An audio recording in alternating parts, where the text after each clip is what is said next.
I stood alone behind the hearse, under a sky that was overcast but held no rain.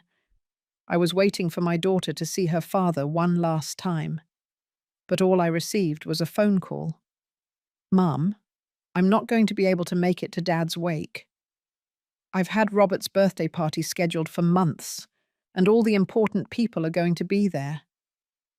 What hurt the most weren't the words themselves, but the casual tone, as if she were just cancelling a coffee date. I had just lost my partner of 45 years, and my only daughter was worried about a party. But before we continue, make sure you're subscribed to the channel and write in the comments, where are you watching this video from? We love to know how far our stories are reaching. My name is Claire. I'm 68 years old, and I live in Austin, Texas. I lost my husband, Anthony, 3 days ago, after a 2-year battle with pancreatic cancer. We met when I was 22 years old and built everything together from that day forward: a life, a house, a family, and the building supplies company that supported our dreams. Our daughter, Julie, is 42 and lives in New York City with her husband, Robert, a man who never bothered to hide his lack of interest in our simple family. They met when she went to the city to study marketing, something we paid for with great sacrifice. From then on, she began to drift away. Visits became rare, and the phone calls grew shorter and shorter. When Anthony got sick, I thought she would come back, that the illness would bring her back to us, even if only out of a sense of guilt. How wrong I was. Her visits were limited to 2 in 2 years, each one lasting no more than a weekend. "Mum, you know how hard it is to get out of New York City," she'd say. "The traffic, work, my commitments." It was always the same excuses. Meanwhile, on social media, I saw her at parties, expensive restaurants, and on international trips, always with Robert by her side, always smiling for a camera, but never for us. Anthony died on a Tuesday at 3:42 in the morning. I held his hand until the very end, feeling his fingers grow cold in mine. I called Julie immediately. No one answered. I sent her a text message. "Julie, your father is gone. Please, come home." The reply didn't arrive until the next morning. "I'm so sorry, Mum. We're thinking of you. Thinking. Not coming. Not helping. Just thinking. As if thoughts could carry a casket." When I called again on Wednesday, she finally picked up. That's when she told me about Robert's birthday party, scheduled for Thursday, the same day as her father's wake. "It's a very important party, Mum. All of his contacts are going to be there. We've already paid for everything. There's no way to cancel now." Anthony's wake was simple, just as he always wanted. A few neighbors, friends from the company, 2 distant cousins, and the empty space where our daughter should have been. I had to lie, telling everyone she couldn't make it because she was sick. The shame of admitting the truth was too much to bear. I went back to an empty house. It was exactly as we had left it. Anthony's newspaper was still open on the armchair, his slippers beside the bed, his glass of water on the nightstand. For 45 years, I had woken up with him beside me. That night, the silence was deafening. Then my cell phone rang. It was Julie. I thought that remorse had finally knocked on her door, that she was calling to apologize, to say she would be there the next day. But no. "Mum, I have a problem. The caterer for today's party charged more than we agreed on, and we're a little tight on cash. Could you transfer me about $5,000? I promise I'll pay you back next month." My hand trembled as I held the phone. My husband, her father, had just been buried, and she was asking me for money for the party that was more important than saying a final goodbye to her own father. "Julie," I replied, with a calmness I didn't know I possessed, "your father died yesterday." There was a brief silence. "I know, Mum. It's sad. But life goes on, right? And this party is very important for Robert's career." It was in that moment that something inside of me broke, something that could never be repaired. I hung up the phone without another word. I sat down in Anthony's armchair and cried until I had no tears left. The next morning, as the sun peeked timidly through the blinds, I made a decision. I opened the small home office where Anthony kept all the important documents. I started to go through everything: deeds, insurance policies, bank statements, the will. For 45 years, we had worked hard to build our assets. The company that started small was now worth millions. The house we lived in was completely paid off. 2 summer homes on the coast, financial investments. All of it would have gone to Julie someday, our only legacy. But in that moment, with the pain still fresh and the betrayal even more so, I realized that legacy could not fall into the hands of someone who didn't even respect the death of her own father. I picked up the phone and called Mr. Matthews, Anthony's lifelong attorney and friend. "I need to see you today. It's urgent," I told him, the decision already firm in my heart. Vengeance, they say, is a dish best served cold, but my actions wouldn't be motivated by revenge, but by justice, by respect for Anthony's memory, and for a lesson that was decades overdue. Sitting in Mr. Matthews' office, I explained my situation, sparing no detail. He listened attentively, taking occasional notes, his experienced face showing no judgment. "Claire, I completely understand your pain, but I must ask, are you certain you want to proceed with this? It's a decision that will completely change your daughter's future." I looked out the office window, at the city of Austin that Anthony and I knew so well. Every street held a memory of ours. Every corner kept a shared secret. This city saw us grow, saw us love, saw us build something from nothing. I'm sure, Counselor. If Julie doesn't value what we built in life, she has no right to value it after we're gone. He nodded and began to explain the options. Anthony's will left everything to me, and then to Julie. But I was still alive, and as his widow, I had every right to do as I pleased with our estate. "Let's start by transferring everything exclusively into your name.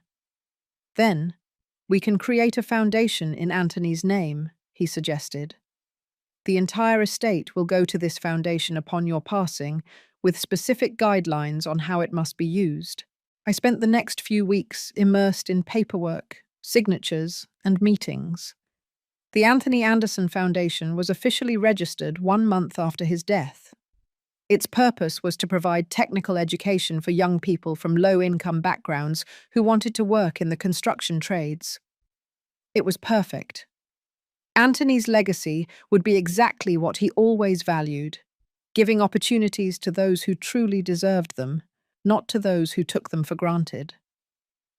Meanwhile, Julie continued her life in New York City. The calls were infrequent and always brief. She never asked how I was coping with my grief. She only talked about her busy life, the parties, the trips.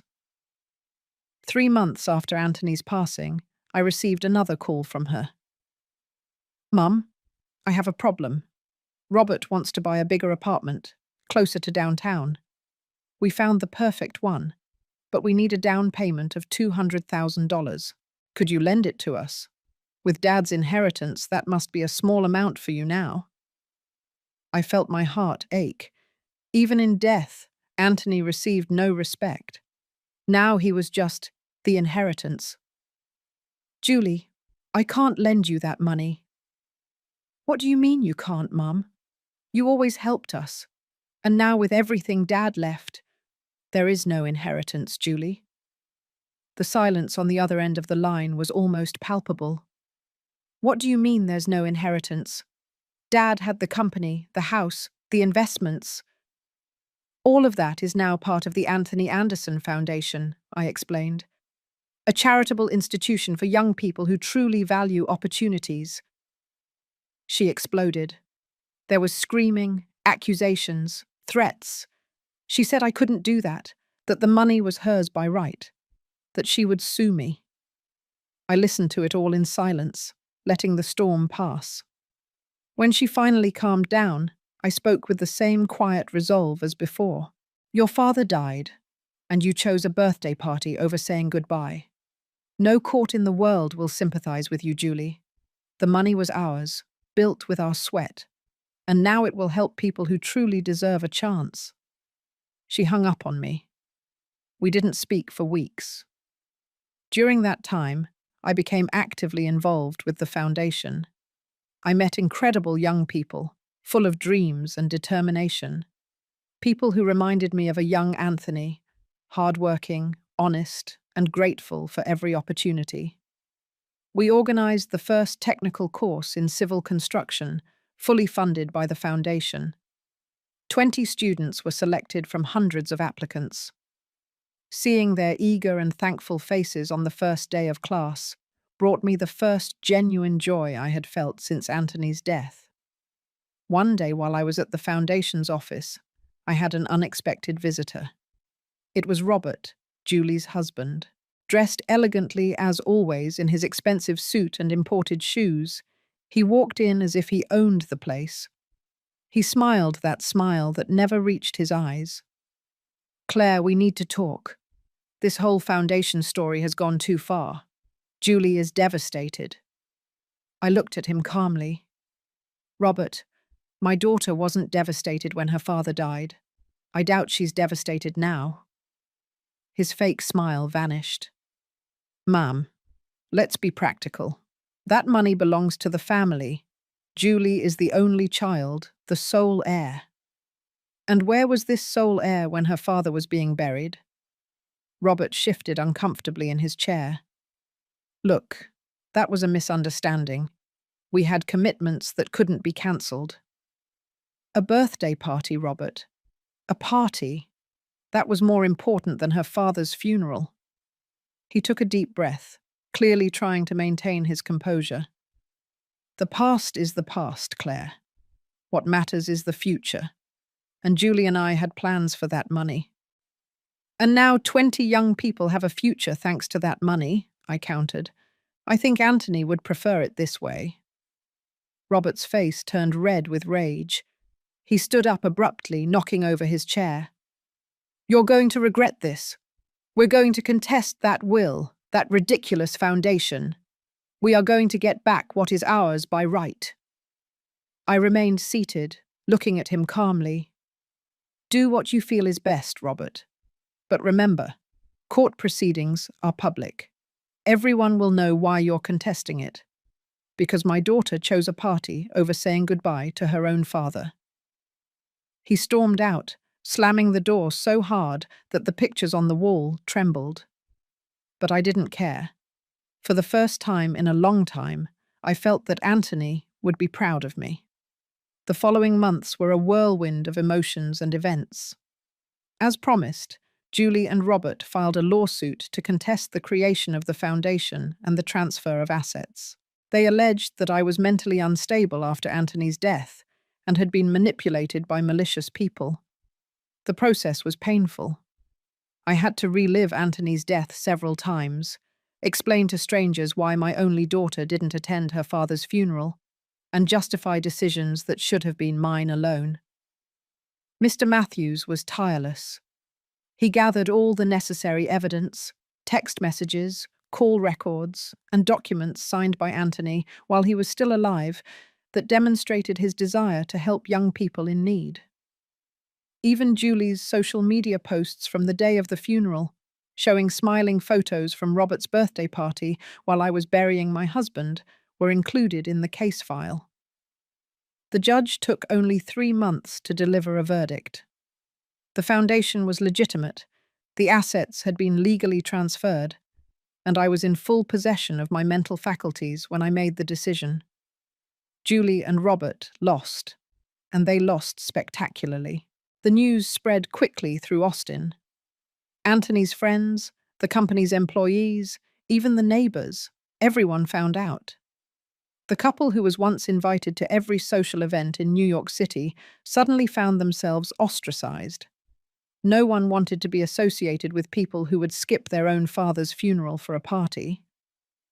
2 weeks after the verdict, I received a call from an unknown number. It was Martha, Julie's secretary. "Mrs. Anderson, I'm sorry to bother you, but I'm worried about your daughter. She hasn't been to the office in days. Robert left the house after a huge fight. I thought you should know." I thanked her for the information, but did nothing about it. A part of me was still too hurt to reach out. But another part, the part that would always be a mother, couldn't help but worry. 3 days later, my doorbell rang late at night. I opened the door to find Julie standing on the threshold, a small suitcase by her side. Her face was swollen from crying. Her dark circles were deep, and her hair was a mess, so different from the polished image she always worked so hard to maintain. I said nothing.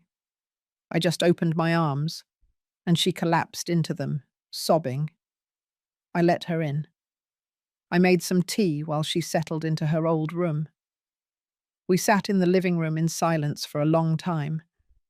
The ticking of the old grandfather clock, a wedding gift from Anthony, was the only sound between us. "Robert left me," she finally said, her voice hoarse. "He said he didn't marry me to end up without an inheritance, that I wasn't worth the trouble without Dad's money." I didn't respond. There was nothing to say. "I was so stupid, Mum. So stupid. I spent years chasing after people who only cared about what I could offer them. Parties, connections, status. And I abandoned the only people who truly loved me." The tears returned, more intense now. I'll never forgive myself for not being there when Dad passed. Never. How could I have been so cruel? How could I have been so empty? I placed my hand on hers, not as a sign of forgiveness, not yet, but as a sign of acknowledgement.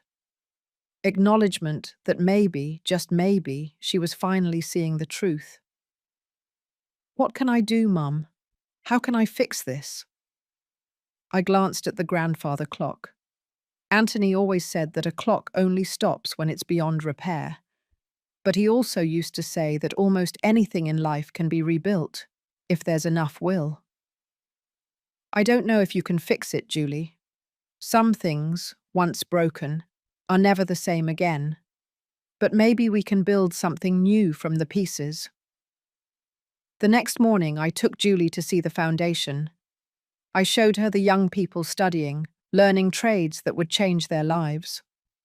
I told her about every decision, every plan, every dream I had for Anthony's legacy. She listened in silence, her eyes scanning every corner of the place, seeing her father's name on the walls, on the uniforms, in the futures of those young people. "Can I help?" she asked finally. "Not for the money. I don't want any of that back. I just want to be part of something that matters, something that honors Dad." I considered her words.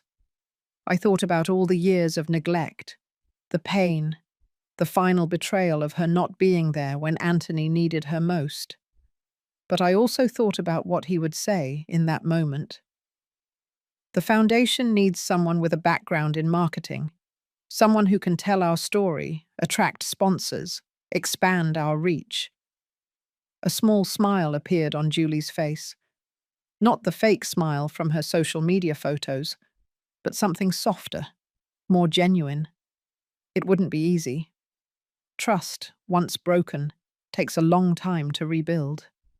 Forgiveness wouldn't come overnight. But maybe, like the old grandfather clock that Anthony had fixed so many times, we could find a new rhythm together. That evening, I sat in Anthony's armchair, as I had every night since he was gone. I looked at our wedding photo on the side table. So young, so hopeful, so unaware of the joys and sorrows life would bring us. "You were always better at forgiving than I was, Anthony," I whispered to the photo. "But I'm trying. I'm trying to be a little more like you."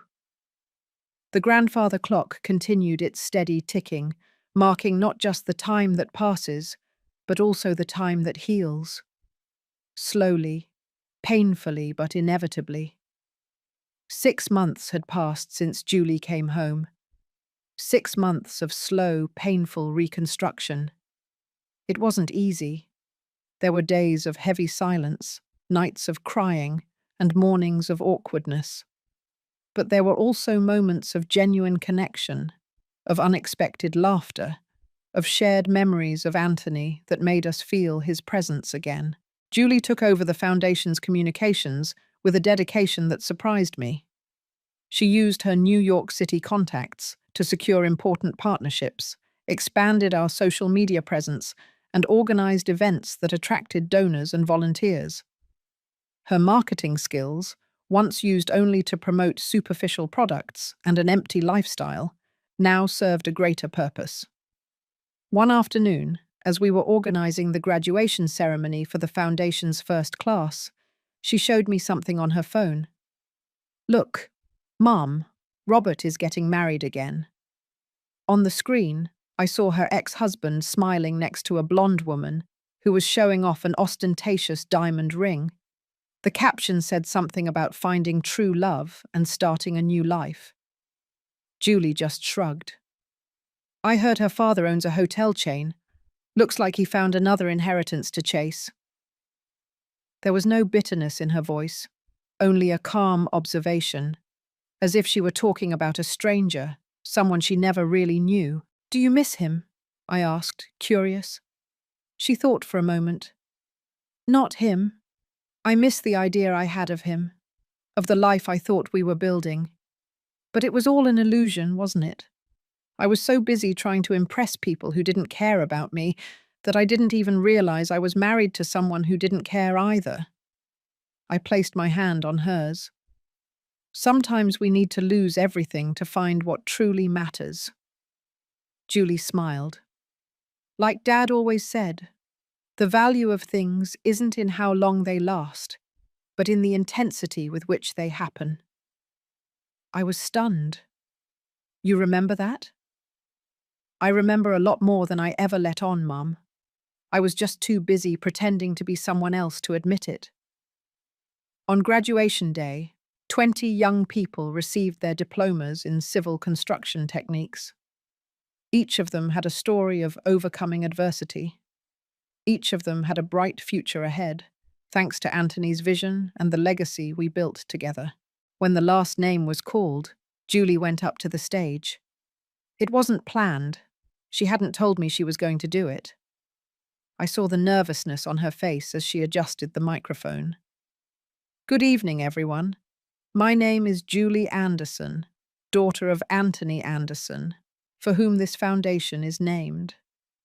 Her voice trembled slightly. "Many of you don't know me, and for good reason.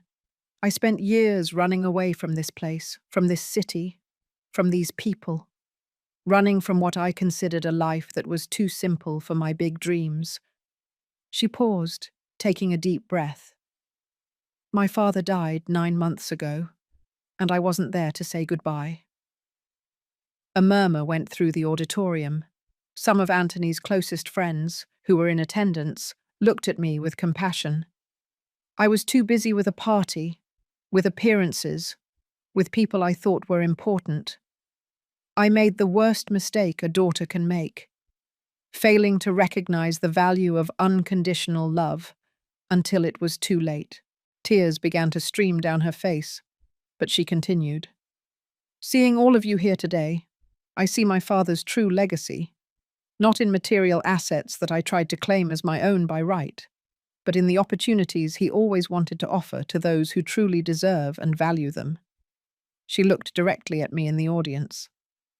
"And I see the legacy of my mother, Claire Anderson, whose strength and wisdom taught me the hardest and most necessary lesson of my life, that respect and love are not rights acquired by blood, but privileges earned through actions." I felt my own eyes well up with tears. To each of you graduating today, I ask only one thing. Never take for granted the people who truly love you. Never assume there will be a tomorrow to say what needs to be said today. And never, ever put material things above the people who would give their lives for you.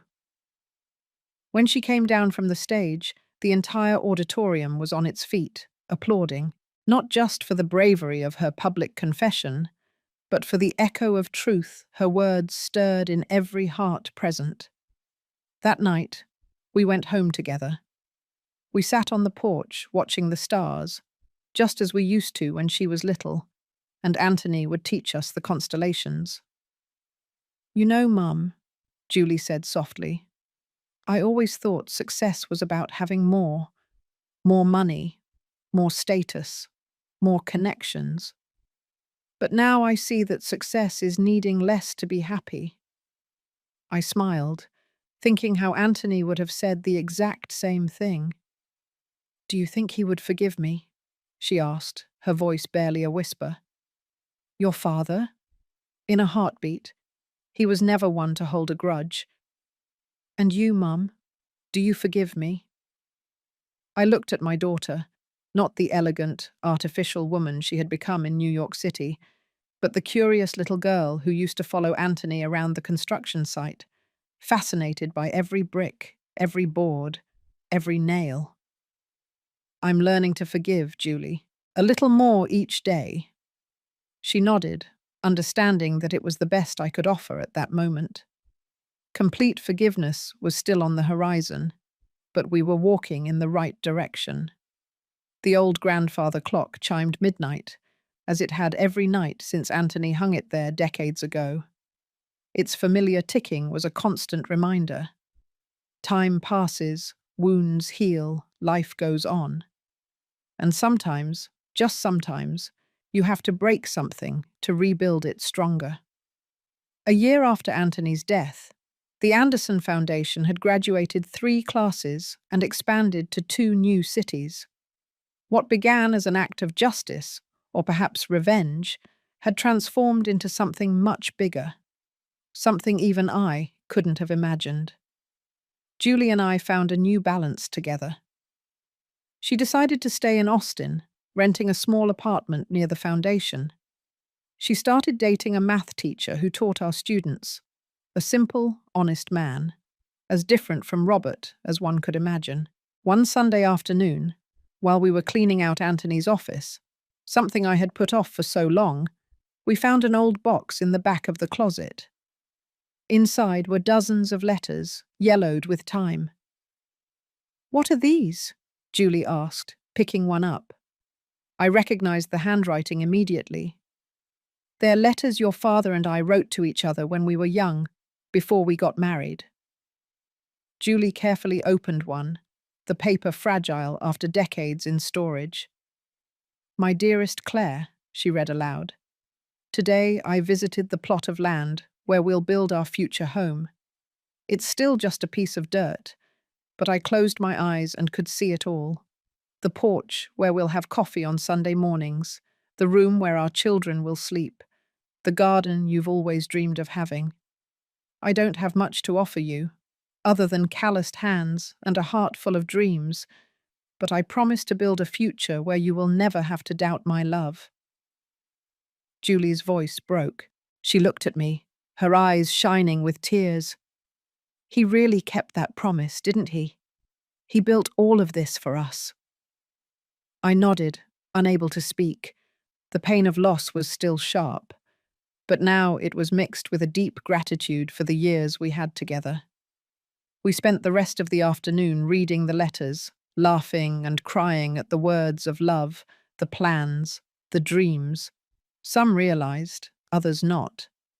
It was like having Anthony back, if only in words written decades ago. "Mum," Julie said as we put the last letter away, "I think I understand now why you did what you did with the inheritance. It wasn't about the money. It was about honoring this story, this life you built together." I placed the box back in the closet, feeling a weight lift from my shoulders. "Your father always said that the real inheritance isn't what we leave for people. but what we leave in people. A week later, I received an unexpected phone call. It was Louise, our old neighbor who had moved to New York City years ago. "Claire, honey, you're not going to believe who I just saw at a restaurant here on Fifth Avenue." "Who?" "Robert, Julie's ex-husband. He was with that rich fiancée, you know, the hotel owner's daughter. But that's not the important part.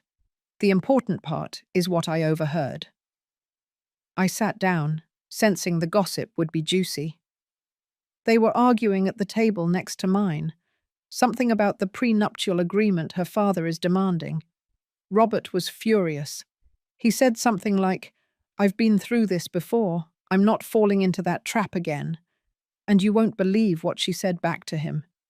She said, "My father knows the whole story about how you abandoned your ex-wife when she lost her inheritance, how you didn't show up for your father-in-law's funeral."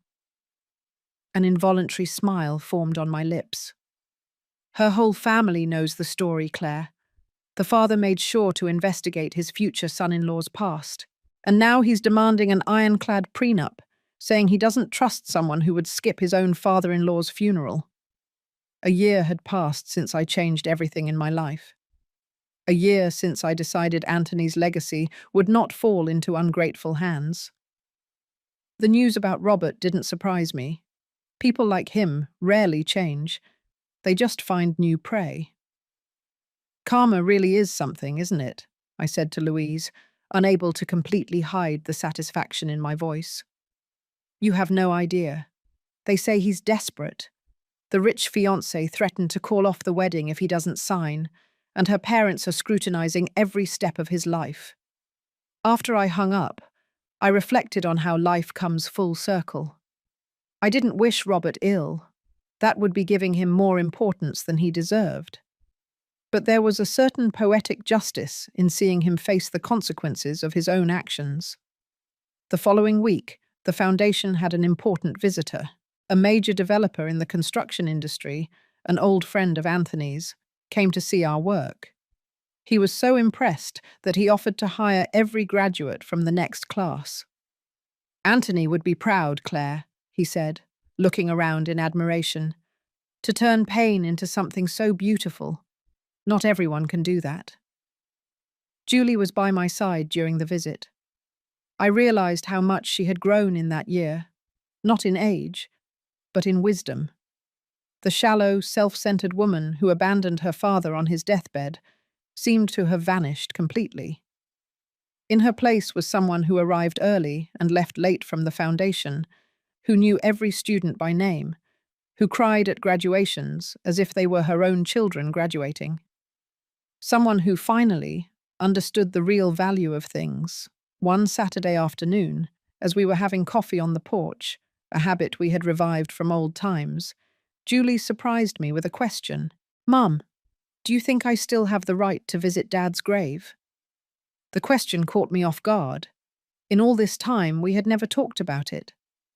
"Why would you think you don't?" She stirred her coffee, avoiding my gaze. "Because I wasn't there when he passed. Because I chose a party over him. Because I failed as a daughter." I put my cup down and took her hands in mine. They were cold, despite the afternoon heat. "Julie, your father loved you from the first second he knew I was pregnant. He spent sleepless nights with you when you had a fever. He worked overtime to pay for your college. He smiled like a fool at your wedding, even knowing that Robert wasn't the right man for you." I paused, letting the words sink in. "He would forgive you in an instant. In fact, I think he already has." Her eyes filled with tears. "And you, Mum? Do you forgive me?" I looked out at the garden that Anthony and I had planted together. The roses were blooming again, just as they did every year, regardless of the storms they faced. "I'm learning to forgive a little more each day," I answered honestly. "Seeing you honor your father's legacy, seeing the impact we're having on these people's lives, that heals a lot of wounds." The next day, we went to the cemetery together. It was the first time Julie had visited her father's grave.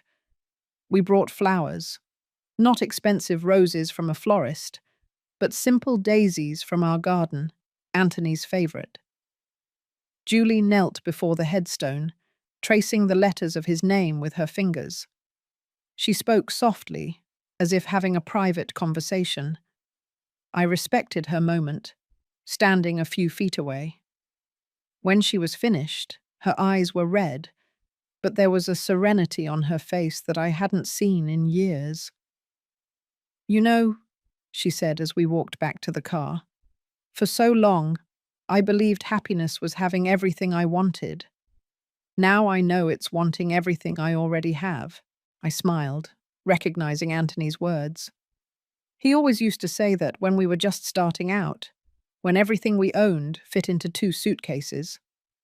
That evening, as we were making dinner together, another rediscovered habit, Julie told me about her plans.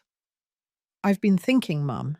The foundation is growing, and we need to expand our reach. I was thinking of creating a special program for women. Many of them are single mothers. They need flexible hours, daycare for their kids."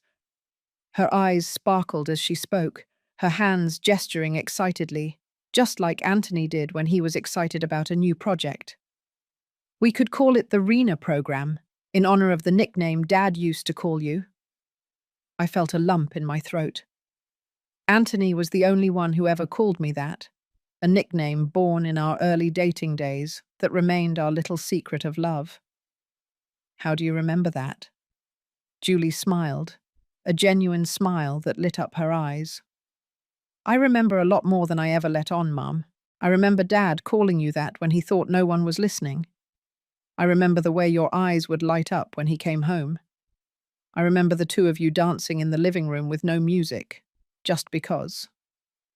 I hugged my daughter, feeling as if a part of Anthony were there with us, in the kitchen he had built with his own hands. "The Rena program would be perfect," I finally said, wiping away a stray tear. A few days later, I received another unexpected call. It was Mr. Matthews, our attorney. "Claire, I received a peculiar inquiry today. Robert, your daughter's ex-husband, wants to set up a meeting. He said he has a proposal related to the foundation." A shiver of discomfort went down my spine. What kind of proposal? He didn't go into detail, but he seems desperate. He mentioned something about making peace with the past. I considered it for a moment. Robert never did anything without a personal motive. If he was seeking reconciliation, there was certainly something else behind it. "Set up the meeting, Mr. Matthews, but I want Julie to be present." "Are you sure, Claire? It might be unpleasant for her." "I'm sure. No more secrets, no more protections. She needs to see for herself who Robert really is." The meeting was scheduled for the following week at Mr. Matthews' office. Julie was visibly nervous when I told her, but she agreed to participate. "I'm curious to see what he wants," she said, trying to sound casual. "We don't have any outstanding financial ties. Everything was settled in the divorce." We arrived at the office together, promptly at 10 in the morning. Robert was already there, impeccably dressed as always, but there was something different in his eyes. He looked tired, defeated. "Claire, Julie," he greeted with a brief nod. "Thank you for coming." Mr. Matthews motioned to the chairs.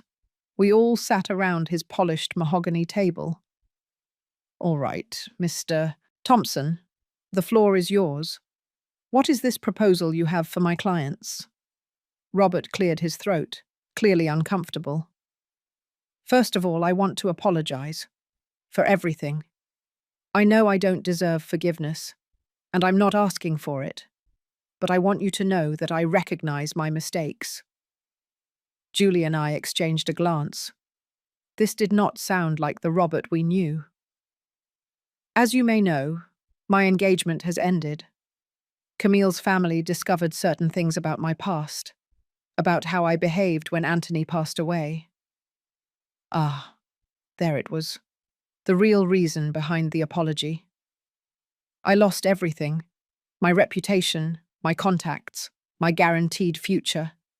No one wants to be associated with someone who would skip their father-in-law's funeral to go to a party. A heavy silence filled the room. I felt no satisfaction at his misfortune, just a deep sadness for all the wrong choices that had brought us to this point.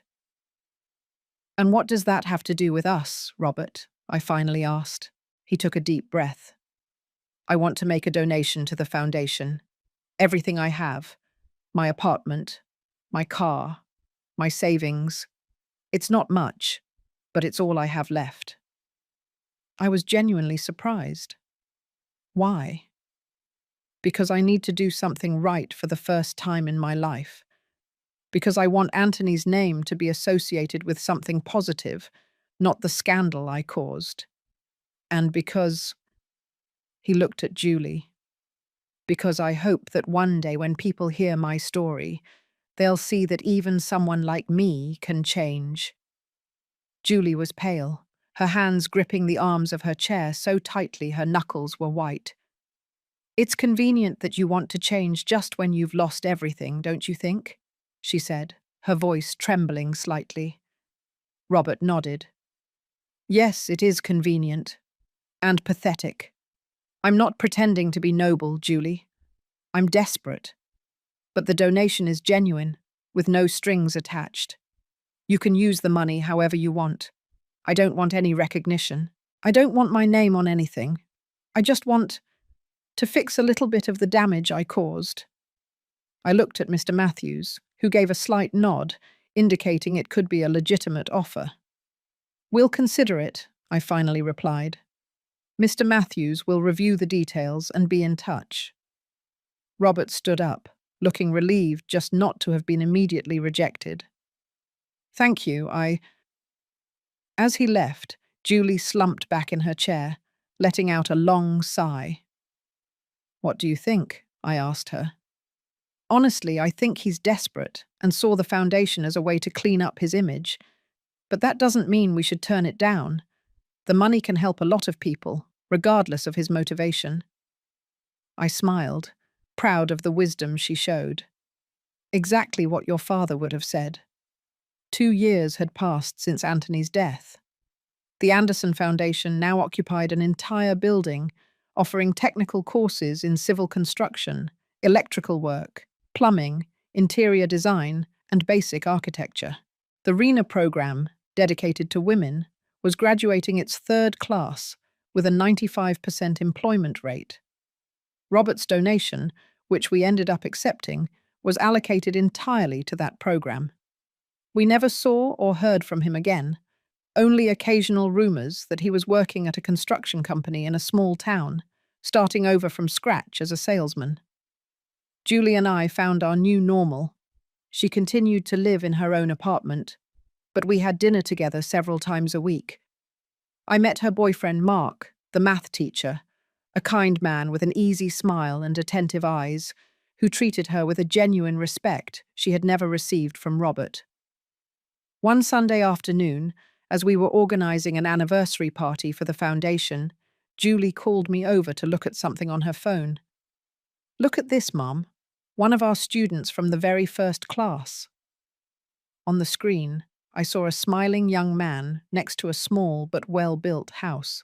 The caption read, "My first home, built with my own 2 hands, all thanks to the Anthony Anderson Foundation." "He was our first student to get financing to build his own house," Julie explained, full of pride. "He used everything he learned with us." A wave of emotion washed over me. This was exactly how Anthony and I had started. A small house, built with our own hands, brick by brick, dream by dream.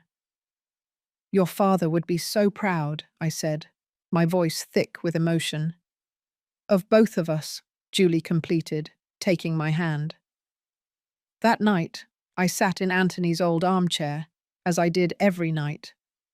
The grandfather clock continued its steady ticking, marking the time that never stops. I looked at our wedding photo and smiled. We did the right thing, Anthony, I whispered into the quiet house. Your legacy is safe. It's touching lives, changing futures, exactly as you always wanted. And for the first time since he passed, I felt a complete sense of peace. The pain was still there. It always would be.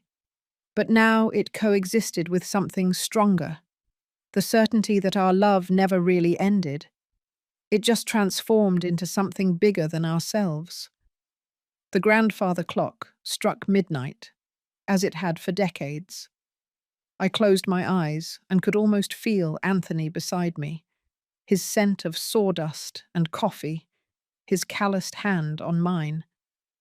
You did it, Rena, the wind coming through the window seemed to say. You transformed our greatest pain into our greatest work. I fell asleep in the armchair, with a smile on my lips and peace in my heart. The revenge I once sought had transformed into something much more powerful, a legacy of love that would outlive us all. And in the end, that was the only victory that truly mattered. 3 years after Anthony's death, the Anderson Foundation received a national award for social impact. There we were, Julie and I, on the stage of a grand theater in New York City, accepting a plaque recognizing the work that had transformed more than 500 lives. Julie gave the speech. She was beautiful in a simple blue dress, without the excessive jewelry and makeup from her time in the city. She spoke eloquently about her father's legacy, about second chances, about how sometimes you have to lose everything to find your true purpose. She didn't mention our family's story, the absence at the funeral, the court battle over the inheritance. It wasn't necessary. That story had already served its purpose in our lives.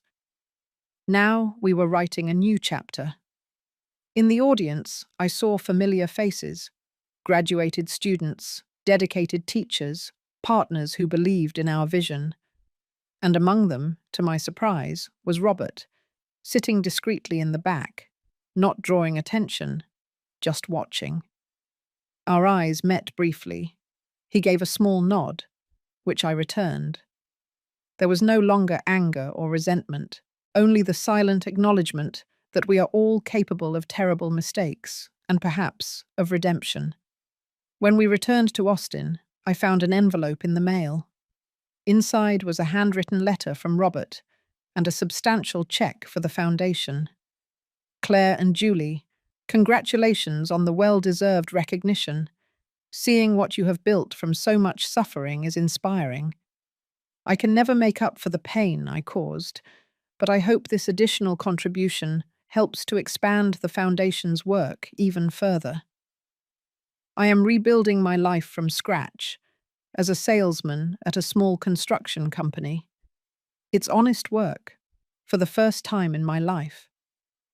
I've learned that there are no shortcuts to the things that truly matter. Julie, I hope you have found someone who truly values you, not for the inheritance you might have, but for the extraordinary human being you are. Claire, thank you for showing me, in the hardest way possible, that character is the only legacy that truly matters in the end. With respect and sincere regret, Robert. I showed the letter to Julie when she came over for dinner that night. She read it in silence, her eyes misty. Do you think he's really changed? She asked, handing the letter back. I don't know, honey. Maybe. People can be surprising when they're forced to face the consequences of their actions. Julie nodded thoughtfully. You know what's funny? If everything had happened differently, if Dad had passed and I had been there, if the inheritance had come to me as planned, I'd probably still be with Robert, living an empty life in New York City, never finding out who he really was. And never finding out who you really are, I added softly. She smiled, that genuine smile that reminded me so much of Anthony. Yes, that too. That week, Mark proposed to her. It was simple, during dinner at his small apartment. No fanfare, no showing off on social media. Just a sincere question, a modest ring, and a promise of true love. When Julie showed me the ring, I couldn't help but compare it to the extravagant diamond Robert had given her years ago. This one was small, but chosen with so much care, so much meaning. He saved up for months, Julie said, looking at the stone with admiration. He refused to accept any help. He said he wanted to get it on his own. The wedding was scheduled for 6 months later, in the garden of the house that was once mine and Anthony's. It would be a small ceremony, only for the people who were truly important in our lives. As I helped with the preparations, I caught myself thinking about how life comes full circle. 3 years ago, I was devastated by the loss of Anthony and the betrayal of Julie. Now I was helping to plan her wedding to a man who loved her for who she was, not what she had. One evening, as we were reviewing the guest list on the porch, Julie asked an unexpected question. "Mum, do you think we should invite Robert?" I was taken aback. "Do you want to invite him?" She thought for a moment. "I don't know. Part of me thinks it would be a gesture of forgiveness, to show that we've moved on. Another part feels like we shouldn't mix the past and the future." "What does Mark think?" "He said he trusts my judgment, that he's secure enough in what we have to not worry about ghosts from the past." I considered the question carefully. "You know, Julie, your father always said that forgiveness isn't about forgetting the past. It's just refusing to let it determine your future. If inviting Robert will bring you peace, then do it. If not, that's okay too." She nodded, grateful for the advice. In the end, she decided to send an invitation. Robert replied politely, declining the invitation but sending his sincere wishes for their happiness. He enclosed another check for the foundation, this time with a note. "For the RENA program, so that other women may find the strength that Claire demonstrated." Julie and Mark's wedding was exactly as it should have been. Sincere, emotional, and surrounded only by people who genuinely cared. When she walked into the garden, wearing a simple dress that had once been mine, tailored with modern touches, I couldn't hold back the tears.